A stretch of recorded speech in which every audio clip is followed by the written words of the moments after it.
Good evening, ladies and gentlemen. We're here today to talk to you about communication within your marriage.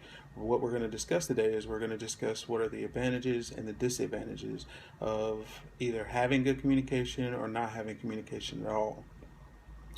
And there are many reasons that are tied to this subject that can either make or break your marriage.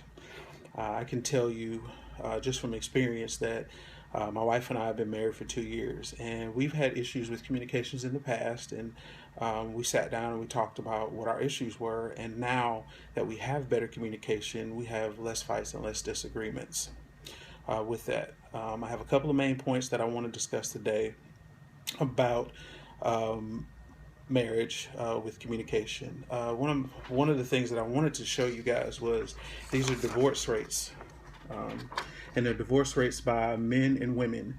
And the biggest pieces of both pies, for one for man and one for woman, is lack of communication within the marriage. So it seems like this plays a huge factor in divorce with marriage. But let's talk about my first point. First thing I want to talk to you about is having good communication and what good communication would do for you. If you have good communication within your relationship, you're going to have less fights, less disagreements, a long, healthy, and great relationship. You should also be able to have a better family environment for yourself, your spouse, and your children if you have any. In good relationships, couples that do have good communications, they can speak freely, feel safe to share private thoughts. They should be comfortable and considerate in speaking with each other when discussing even when discussing a difficult situation.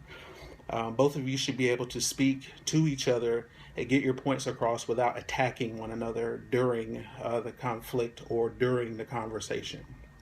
So those are some of the good points about having good communication within your relationship.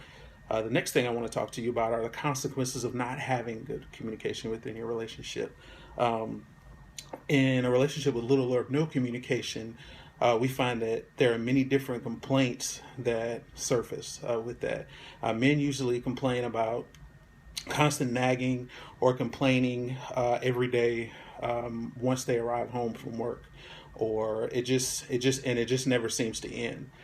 Women usually tend to report that their spouse doesn't validate their feelings, or they don't feel that their opinions matter.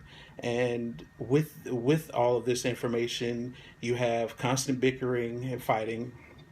You also have resentment and trust issues, and it can also lead to divorce. So that's the good and the bad for having communications. There was a lot of information that I provided you with for having good communication, and there was some information that I provided you with for consequences of not having communication. I would like to say that, in conclusion, as you can see, like I was just stating, that there are good things, there are good points about having communication and bad points about not having any communication within your marriage. As long as you do have good communication, the sky's the limit. Your marriage should last long, and should last healthy. So, with all of the information and statistics that I did give you, why don't we try to have better communication within our marriage? Why not? So, that's my question to you guys.